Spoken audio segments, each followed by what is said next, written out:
Lotus reality and agro farming వారు premium farm land projects మన పొలం ఫేజ్ 1, 2 మరియు 3 కంప్లీట్ చేసుకొని మన పొలం phase 4 Wasar village at Narayana Khed లో ఆగస్టు 15 ఇండిపెండెన్స్ డే రోజు గ్రాండ్ లాంచ్ చేయడం జరుగుతోంది. లాంచింగ్ మరియు ఇండిపెండెన్స్ డే సందర్భంగా 5 గుంటాస్ ల్యాండ్ అవుట్ రేట్ లో బుక్ చేసుకున్న వారికి 1,50,000 రూపాయల డిస్కౌంట్ తో పాటు 2 గ్రాముల గోల్డ్ ఫ్రీగా ఇస్తున్నారు. పూర్తి వివరాలకు సంప్రదించండి. భార్య మూలకంగా పిల్లల మూలకంగా మనకి సంపాదన ఎలా కలిసి వస్తుంది అంటే, ఇప్పుడు చాలామంది పాపం కష్టపడతా ఉంటారు, కలిసి రాదు. ఏమిట్రా బాబు నేను కష్టపడుతుంటే కలిసి రావడం లేదు అనుకుంటారు. తర్వాత ఇది భార్య మూలకంగానా లేదా పిల్లల మూలకంగానా అనేది తెలీదు, లేకపోతే వాడి మూలకంగానే వాడి దరిద్రమా తెలీదు. పెద్దలు ఏం చెప్తూ ఉంటారు సాధారణంగా, అరే తినే యోగం ఉంటే భార్యా బిడ్డలకి తినే యోగం ఉంటే కనుక వాళ్ళకి నువ్వు చేసేది కష్టపడిన దానికి డబ్బులు వస్తాయరా నాయన అని చెప్తారు. అది వాస్తవం కూడాను. అంటే నీ వ్యక్తిగత జాతకం కూడా బాగుండాలి, భార్యా పిల్లల మీద తోసేయడం కాదు. వాళ్ళకి తినే యోగం ఉంటే నీకు కష్టపడే స్వభావం వస్తుంది. వాళ్ళకి తినే యోగం లేకపోతే నువ్వు సంపాదించు. ఇంకా వాళ్ళేం తింటారు, ఎక్కడేం తింటారు? ఒకప్పుడు అలా ఉండేది. ఇప్పుడు మరి భార్య కూడా సంపాదిస్తుంది, పిల్లలే సంపాదించేస్తున్నారు. మరి 20 సంవత్సరాలు వచ్చేసరికి వాడు ఒక అపార్ట్మెంట్ కొనేస్తున్నాడు, చక్కగా ప్రేమించి తీసుకొచ్చేసి ఒక కోడలు తెచ్చేస్తున్నాడు. వీళ్ళు కూడా ఒప్పుకుంటున్నారు. కాబట్టి 100% ఈ భార్య బిడ్డల యొక్క ప్రభావం ఈ సంపాదన పైన ఉంటుంది, భర్త సంపాదన పైన ఉంటుంది. కాబట్టి రుణానుబంధ రూపేణ పశుపత్ని సుతాలయం, ఈ అప్పులోళ్ళే భార్య బిడ్డలుగా వస్తారు. మనకి పూర్వజన్మలో రుణం ఉండిపోతుంది మనకి. ఆ రుణం కడుక్కోవాలా. ఈ జన్మలో కడుక్కోకుండా మీరు డైవర్స్లు ఇచ్చేసి వెళ్ళిపోతున్నారు చాలామంది. మళ్ళీ మీకు భగవంతుడు ఎందుకు ఇచ్చాడు మీకు మానవ జన్మ?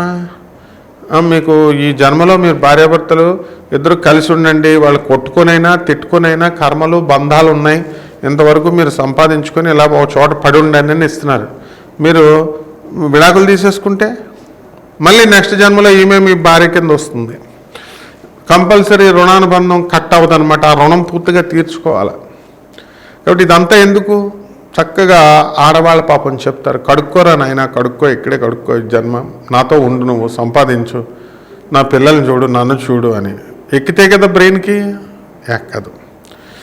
అలాగే ఈ వ్యక్తిగత జాతకంలో మనకు కొంతమందికి ఈజీ అర్న్డ్ మనీ వస్తుంది చాలా తేలిగ్గా, ఇలా ఊరికనే కష్టపడగానే. వాళ్ళకి గురువు స్ట్రాంగ్గా ఉన్నా, ధనస్థానంలో గురువు ఉన్నా, లాభస్థానంలో గురువు ఉన్నా, ఇలా కొన్ని కాంబినేషన్స్ ఉంటాయి. వాటి వల్ల వాడు పెద్ద తెలివితేటలు లేకపోయినా సరే బ్రహ్మాండంగా సంపాదించేస్తాడు. ఇప్పుడు టి అంజయ్ గారు ఉన్నారు, 5వ క్లాస్ కూడా చదవలేదు, ముఖ్యమంత్రి అయిపోయాడు. అంగుచాప్ట ఇలాగ కొట్టేవారు ముద్ర, ముఖ్యమంత్రి అయిపోయారు. అలా ఈజీ అర్న్డ్ వ్యాపారస్తులు ఉంటారు. ఈ అంబానీలు వీళ్ళంతా ఏమీ ఐఐటీస్లో చదవలేరు. వీళ్ళంతా టాటాలు, వీళ్ళంతా మామూలు స్కూళ్ళల్లో చదివారు. సత్యానాదిళ్ళ మామూలు హైదరాబాద్ పబ్లిక్ స్కూల్లో చదివాడు, కానీ యావరేజ్ స్టూడెంట్ ఇంజనీరింగ్లో. వీళ్ళంతా సీఈఓలు ఎలాగైపోయారు మరి? అంటే అదృష్టం అనేటటువంటిది ఉంటుంది, వాళ్ళ భార్యాబిడ్డల యొక్క అదృష్టం ఉంటుంది. కాబట్టి మనకి భార్యాబిడ్డలు కంపల్సరీ మనం పోషించాల్సినటువంటి బాధ్యత మనకు ఉంది. భార్యాబిడ్డలను కనుక పోషించకుండా మనం వదులుచుకోవాలని చూసినా, బాధ్యత తప్పించుకొని తిరగాలని చూసినా మనకి పక్షవాతం వస్తుందని చెప్తుంది శాస్త్రం. కాబట్టి ఈ జన్మలో మనకి అవయవాలన్నీ ఆడదాని శాపం అన్నమాట, మామూలు శాపం కాదు. ఆడదంటే ఆదిశక్తి, పిల్లలంటే సుబ్రహ్మణ్యేశ్వర స్వామి.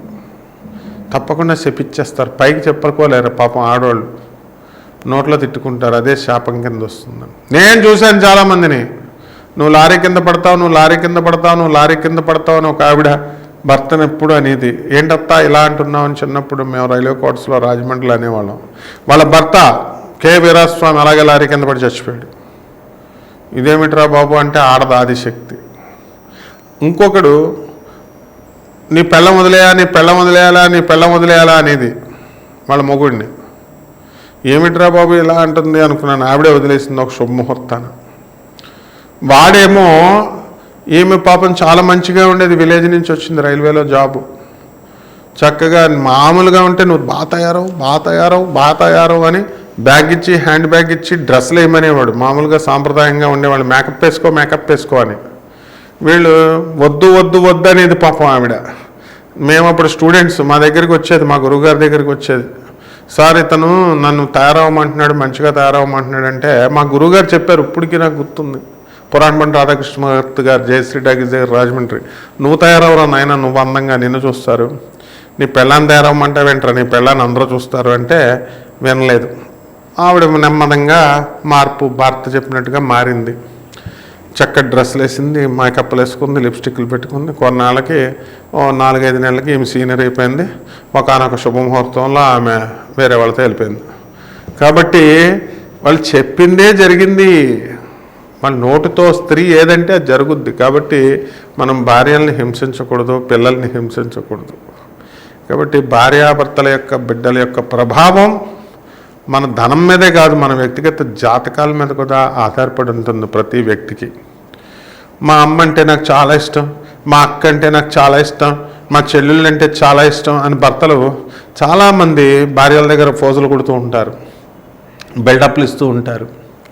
మీరు అనుకుంటారు మీ భార్యలు ఏదో మిమ్మల్ని మెచ్చుకుంటారని, వాళ్ళు లోన తిట్టుకుంటారు. ఎప్పుడూ నువ్వు కూడా వాళ్ళ తమ్ముళ్ళని, వాళ్ళ తల్లిదండ్రులని నువ్వు మంచిగా చూస్తే తప్పకుండా నిన్ను మెచ్చుకుంటారు. కానీ నీకు అంత విశాల బుద్ధి ఉండదు కదా. మరి నువ్వు మీ అమ్మ మీ నాన్నల్ని, మీ అక్క చెల్లెల్ని పార్షాలిటీగా చూస్తావు, మరి వాళ్ళని చూడవు కదా. కాబట్టి అప్పుడు ఎందుకు మెచ్చుకుంటారు? నేను అబల కాబట్టి పాపం నోటితో ఏమందు, తెలివైంది ఆడది, పైకి చెప్పదు, చేయాల్సింది చేసేస్తుంది అండర్ గ్రౌండ్లో. తర్వాత మరి మగవాళ్ళ ఇష్టం. కాబట్టి ఈ విధంగా భార్యాభర్తల యొక్క ప్రభావం మనకి జీవిత భాగస్వామ్యం యొక్క పైన మన ప్రభావం ఎక్కువ ఉంటుంది. స్త్రీ అంటే మాయా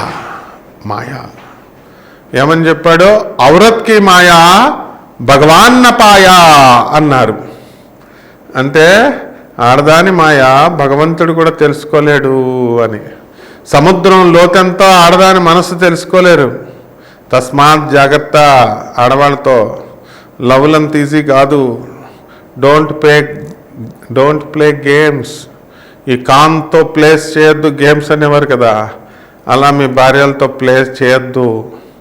చక్కగా సవ్యంగా కాపురాలు చేసుకోండి, మంచిగా పేద ప్రజలకు సేవ చేయండి, ఒకళ్ళొకళ్ళు కొట్టుకు చావకండి. ఈ విధానంలో కనుక మీరు వెళితే మీ పిల్లలు బ్రహ్మాండంగా పైకి వస్తారు. మీకు ధనం సంపాదించాలనే కసి వస్తుంది, ఆలోచన వస్తుంది, అద్భుతాలు సృష్టిస్తారు మీరు. ఈ విధంగా చక్కగా మీ యొక్క సంపాదన అనేటటువంటిది శక్తి పెరుగుతుంది. కాబట్టి 100% భార్యాబిడ్డల యొక్క ప్రభావము మీ యొక్క సంపాదనా శక్తి పైన ఆధారపడి ఉంటుంది. భార్య ప్రశాంతంగా ఉంటేనే కదా, నిన్ను ప్రశాంతంగా ఉంచితేనే కదా నువ్వు ప్రశాంతంగా బయటకు వెళ్ళి ఉద్యోగం చేస్తావు. ఆమె టైంకి వండి పెడితేనే కదా నువ్వు ప్రశాంతంగా అన్నం వండుతావు, పనులు చేస్తావు. కాబట్టి మీ భార్యల యొక్క ప్రభావంతో 12 రాశులు ఎలా ఉన్నాయో మనం తెలుసుకుందాం. మీనరాశి. ఈ మీనరాశి వారికి ఆగస్టు, ఈ సెప్టెంబర్ 2 నెలలు కూడా బ్రహ్మాండంగా ఉంది. మీకు గ్రహస్థితి ఎలా పరిగెడుతోందో తెలుసా మీకు? అసలు జన్మశని, జన్మంలో రాహువు, వ్యయంలో శని, ఏలినాటి శని జరుగుతోంది. గురుడు మనకెక్కడున్నాడు? వృషభ రాశిలో ఉన్నాడు. కుజ సంచారం మిథునం నుంచి కర్కాటకంలోకి సంచారం. రవి స్వక్షత్రగతుడై సింహరాశిలో, శుక్రకేతువులిద్దరూ కూడా కన్యారాశిలో. అసలు ఈ మీనరాశి వారు ఈ నెలలో ఎవరిని నమ్మరు, తమను తామే నమ్ముకోరు. మరి ఎలా జీవితం ముందుకు ఎలా వెళ్తుందిరా బాబు ఈ 2 నెలలు అని ఆలోచిస్తూ ఉంటారు. బెట్టింగ్లు కడతారు, ఓడిపోతారు. పోటీలకి డబ్బులకి వేస్తారు, పందాలు వేస్తారు, ఓడిపోతారు. అయినా సరే ఆగదు పట్టుదల, కసి. మరి అందుకనే సాధిస్తారు. చేయగా తినగా వేమ తీయగనుండు. మరి వృత్తి వ్యాపార ఉద్యోగ విషయాల్లో మీనరాశి వాళ్ళకి అసలు బాసుల్నే శాసిస్తారు. మీకు హెడ్ క్వార్టర్స్ నుంచి పిలుపురా, ఉద్యోగాలు చేస్తున్నారు, వర్క్ ఫ్రమ్ హోమ్ ఎందుకు వచ్చిందిరా బాబు వర్క్ ఫ్రమ్ హోమ్ అని అనుకుంటారు. ఒక పక్క సుఖం, ఒక పక్క భార్యతో బాధలు. మరి సప్తమకేతువు దాంతో శుక్రుడు కలిశారు, భార్య చక్కగా గయ్యాళైపోతుంది. మరి ఎదురుకొండగా మీరు ఉండడం వల్ల మరి ఈ యొక్క భార్య యొక్క గయ్యాళతనం అనేటటువంటిది మీకు కనబడుతుంది. కానీ ఆమె పాపం ఈ 2 నెలలు కూడా మీకు సకల శుశ్రూషలు చేసి మిమ్మల్ని మార్చాలని చూస్తుంది. ఆమె ఆరోగ్యం కోసం మీరు ఎక్కువ ఆలోచిస్తూ ఉంటారు. తర్వాత ఈ మీనరాశి వారికి వద్దంటే డబ్బు మీరు కష్టపడిన దానికంటే కూడా ఎక్కువ వస్తుంది. పోలీస్ డిపార్ట్మెంట్, రెవెన్యూ, మున్సిపాలిటీ, ఆ తర్వాత జిఎస్టీ, కమర్షియల్ ట్యాక్స్ డిపార్ట్మెంట్ ఎంప్లాయీస్కి అదనపు ఆదాయాలు, పండగ. తర్వాత ఎంత పని ఒత్తిడి ఉన్నా సరే పనిని అవలేలగా చేసి పడేస్తారు వృషభ రాశి, ఈ యొక్క మీనరాశి వాళ్ళు. కమాన్ పని అని చెప్పి పని రాక్షసులు, పని ఆల్కహాలిక్ అయిపోతారు. కాబట్టి ఈ మీనరాశి వాళ్ళంతా కూడా దేనికి దొరకరు. తీర్పు చెప్పరా నాయన అంటే దేనికి కూడా దొరకకుండా వీళ్ళు గోపీలు అయిపోతారు. గోడ మీద పిల్లల తీర్పులు చెప్పడం అనేటటువంటిది జరుగుతుంది. మీ పాత లవర్స్ మీ దగ్గరికి వచ్చేయడానికి అవకాశాలు ఉన్నాయి. తర్వాత ప్రేమ వ్యవహారాలు సక్సెస్ అవుతారు. తల్లిదండ్రుల్ని మరి మీరు లెక్క చేయరు, తర్వాత నష్టపోతారు. జాగ్రత్త. మీ అమ్మ మీ నాన్నల మాట వినండి. ప్రేమ దోమ. తర్వాత ముందు విద్యార్థులారా, ప్రేమ జోలికి వెళ్తే ఆ లవర్ మా నాన్న వేరే వాళ్ళు చేసుకోమన్నారని వెళ్ళిపోతుంది. మీ ఎగ్జామ్స్లో మీకు బ్యాక్లాగ్స్ మిగిలిపోతాయి. స్టూడెంట్స్ అస్సలు లవ్ల్లోకి వెళ్ళకండి. మరి ఇక ఉద్యోగస్తులు, వీళ్ళకి ట్రాన్స్ఫర్స్, మీరు కోరుకున్న చోట్లకి ట్రాన్స్ఫర్స్. మరి అక్కడ వెళ్ళిన తర్వాత మీకు జన్మంలో రాహువు, సప్తమంలో కేతువు, మీ భార్య మిమ్మల్ని అనుమానిస్తుంది. దానికి తగ్గట్టుగానే మీరు గంటలు ఫోన్ లవర్స్తో ఇది తగ్గించండి. మీనరాశి వాళ్ళు మీరు ఎవరితో మాట్లాడుతున్నా సరే ఇప్పుడు మీ భార్య మిమ్మల్ని అపార్థం చేసుకోవడానికి అవకాశాలు ఉంటాయి. కాబట్టి ఇలాంటివన్నీ ఎంటర్టైన్ చేయొద్దు. వాళ్ళదేం పోయింది, వాళ్ళ ఫోన్లు మాట్లాడతారు ఏదో ఒక టైంలో, ముందు మీ కాపురాలు ఎగిరిపోతాయి. కాబట్టి గ్రహాలు శాసిస్తున్నాయి, జాగ్రత్త. చెప్పడం వరకు నా బాధ్యత. తర్వాత మీరు చేసేటటువంటి ప్రతి పని కూడా చురుకుగా చేస్తారు, తెలివిగా చేస్తారు. ఈ 2 నెలలు కూడా మీ యొక్క గురుడు, మీ యొక్క బుధుడు బ్రహ్మాండంగా మీకు చక్కటి రుజుమార్గంలో మిమ్మల్ని ప్రయాణం చేసే విధానంలో నడిపిస్తారు. తర్వాత ఈ యొక్క పిల్లలు దెయ్యాలై మిమ్మల్ని, వాళ్ళకి సేవలు చేయడమే సరిపోతుంది.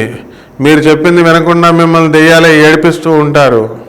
వాళ్ళకి సీట్లు ఇప్పించేలాగా చేస్తారు. మరి ఈ విధంగా వాళ్ళకి చేసినా సరే ఈ యొక్క మీ బంధువులందరికీ కూడా మీరు సహాయం చేస్తారు. కానీ వాళ్ళు మీకు తగిన గుర్తింపు ఇవ్వకపోయేసరికి మీరు మనసు బాధపడుతూ ఉంటుంది.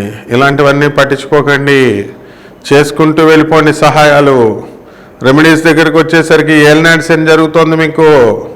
అలాగే సప్తమంలో కేతువు, రాహుకేతువులు ఇద్దరికీ స్తుతులు చెందించండి, స్తోత్రాలు చదవండి, మరి శ్లోకాలు చదవండి, పూజలు చేయండి, జపాలు చేయండి. రాహుకేతువులకి మీరు మినుములు, కిలోంపావు ఉలవల్ని రెండిట్లని తీసుకెళ్ళి ఆవుపేట రంగు ఉన్నటువంటి వస్త్రాలని, ఆ తర్వాత చిత్రవర్ణం కలిగినటువంటి వస్త్రాలని ఇచ్చి దానం చేయండి. శనివారం నాడు రాహుకి, సోమవారం నాడు మరి ఈ యొక్క కేతువుకి దానం చేయడం ద్వారా మీకు బ్రహ్మాండంగా ఉంటుంది. అలాగే ఈ యొక్క ధూమావతి అమ్మవారి యొక్క హోమాన్ని మీ ఇళ్లలో జరిపించుకోవడం ద్వారా, లేదా ప్రత్యంగిర హోమాన్ని మీ ఇళ్లలో జరిపించుకోవడం ద్వారా మీ జాతకం 2 నెలలు వికసిస్తుంది, బ్రహ్మాండంగా ఉంటుంది. గుళ్ళల్లో సామూహిక పూజల్లో సామూహిక హోమాలు చేసుకుంటే అవి లోక కళ్యాణానికి మాత్రమే పనికొస్తాయి.